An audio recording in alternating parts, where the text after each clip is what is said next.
नागपुर महानगर की स्थायी समिति की हुई बैठक में भारी हंगामा देखने को मिला। विपक्षी दलों के सदस्यों ने आरोप लगाया कि अध्यक्ष ने किसी भी प्रस्ताव पर चर्चा किए बिना केवल बहुमत के बल पर कुछ ही मिनटों में सभी विषयों को मंजूरी देकर बैठक समाप्त कर दी। कांग्रेस सहित अन्य विपक्षी सदस्यों ने इसे लोकतांत्रिक प्रक्रिया का अपमान बताते हुए बैठक का बहिष्कार किया और जोरदार विरोध दर्ज कराया। अभिजीत झा, अभिषेक शंभरकर, वसीम खान, मारिस्टेला उसरे और असलम मुल्ला जैसे सदस्यों ने कई महत्वपूर्ण मुद्दों पर चर्चा की मांग की थी, लेकिन उन्हें बोलने का अवसर नहीं दिया गया। इससे नाराज होकर विपक्ष ने आरोप लगाया कि समिति का कामकाज मनमाने और अपारदर्शी तरीके से चलाया जा रहा है। अभिजीत झा ने विशेष रूप से पिछले 6 वर्षों से लंबित लेखा परीक्षण का मुद्दा उठाते हुए प्रशासन पर गंभीर आरोप लगाए। उन्होंने कहा कि यह केवल देरी नहीं बल्कि कानूनी जिम्मेदारी का उल्लंघन है, क्योंकि कानून के अनुसार हर वर्ष ऑडिट अनिवार्य है।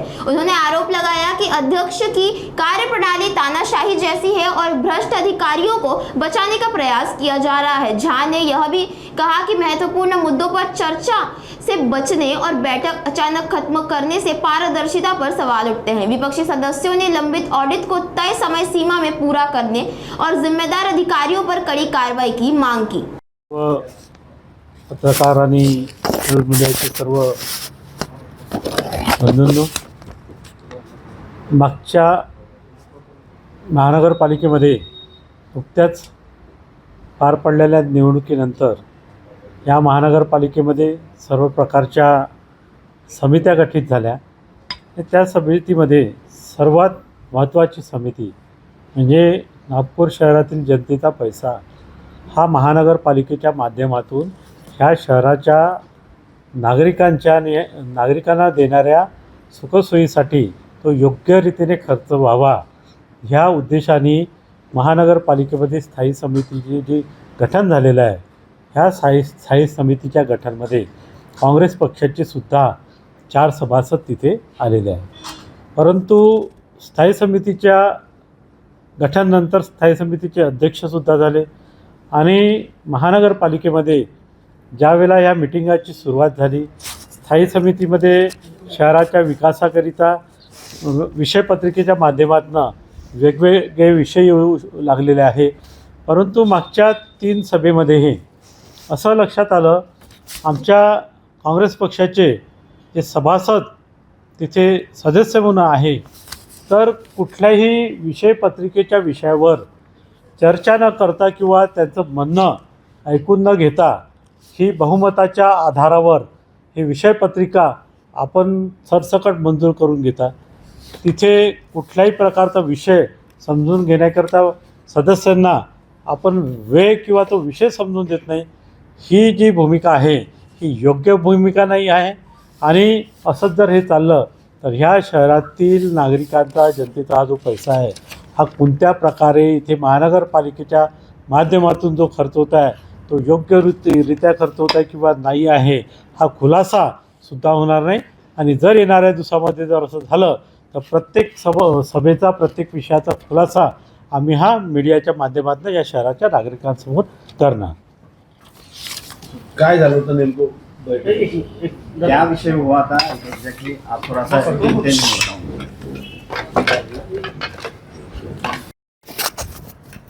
समिति की बैठक थी जिसमें कुल 5 विषय पे चर्चा होनी थी, 5 विषय को पारित करना था। हम जो 4 कांग्रेस के सदस्य हैं, हम लोगों को वो विषय पे चर्चा करना था। कुछ हमारे प्रश्न थे, उसको ना दरकिनार करते हुए हमारी एक नहीं सुनी गई। स्थायी समिति अध्यक्ष आई, उनने विषय बस नंबर ही ली, विषय क्रमांक 24। तो जो 11 मेंबर, 11 सदस्य थे, उन लोग एक मतानी मंजूर चिल्लाने लगे। जब हम लोगों ने उस पर बोला कि हमें चर्चा करना है तो उनने एक हमारी नहीं सुनी।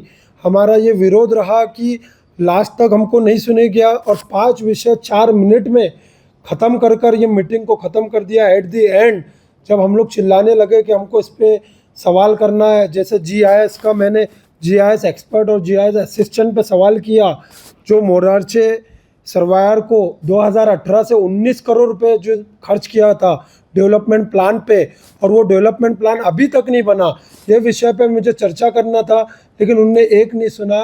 करोड़ों की चर्चा 4 मिनट में स्टैंडिंग मीटिंग ख़त्म हुई। एट दी एंड मैडम का बोलना था, हमारी अध्यक्ष का स्थायी समिति का, कि आप लोग डेकोरम का उल्लंघन कर रहे हो, आप पे कार्रवाई करेंगे। तो हमने बोला ठीक है, हम पे कार्रवाई करो, लेकिन हमारा विरोध दर्ज करो। ये एक मत पे मंजूर नहीं हो रहा है, ये बहुमत पे मंजूर हो रहा है।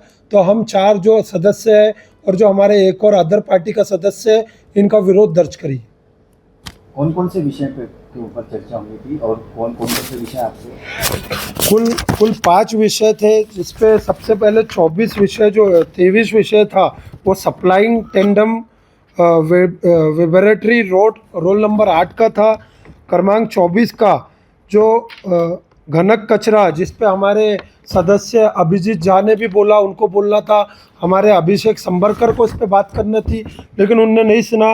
वैसे ही विषय क्रमांक 26 प्रभाग 6 अंतर्गत राहुल नगर हबीब नगर का विषय था, जो जाके नगर सेवक खुद सदस्य असलम मुल्ला है, उनकी नहीं सुनी गई। वैसे विषय 27 जो था वो कंस्ट्रक्शन बॉक्स का विषय था। विषय 28 जीआईएस एक्सपर्ट और जीआईएस असिस्टेंट को अपॉइंट करने का विषय था, जिसकी मानदान 63,000 और 45,000 है। एक कॉरपोरेटर की मानदान 16,000 और 20,000 दे रहे हैं, और इनकी मानदान इतनी है। ये सब विषय पे हमें चर्चा करनी थी, लेकिन कोई चर्चा नहीं हुई। 4 मिनट में पूरी स्टैंडिंग कमेटी की मीटिंग हो गई। एक तरह की लोकतंत्र की हत्या हो रही है, हिटलरशाही चालू है। हमें हमारा संवैधानिक अधिकार है वो नहीं दिया जा रहा है। उसी का विरोध करते हुए हम लोग वो मीटिंग से उठे और हमारे कार्यालय, विरोधी पक्ष कार्यालय में आकर बैठ गए। आपने एक आरोप नहीं, ये तो सारा एनएमसी जानता है कि ये कम स्टैंडिंग कमेटी का ऑफिस ना होते हुए युवा मोर्चा और बीजेपी का कार्यालय ज़्यादा है, क्योंकि यहाँ पे यही लोग ज़्यादा दिखते हैं युवा मोर्चा के। जब सदस्य जाता है तो उनसे पूछते हो कुछ ज़रूरी काम है क्या, तो ज़रूरी काम के लिए सदस्य आएगा अपने स्टैंडिंग कमेटी ऑफिस में। देखा जाए तो ऑफिशियली वो हर एक 16 मेंबर का ऑफिस है, हम कभी भी जाकर वहाँ बातचीत कर सकते हैं। कोई भी स्टैंडिंग के, कोई भी बजट के जो भी मुद्दे हैं उस पर हम क्वेश्चन कर सकते हैं और उस पर बातचीत कर सकते हैं।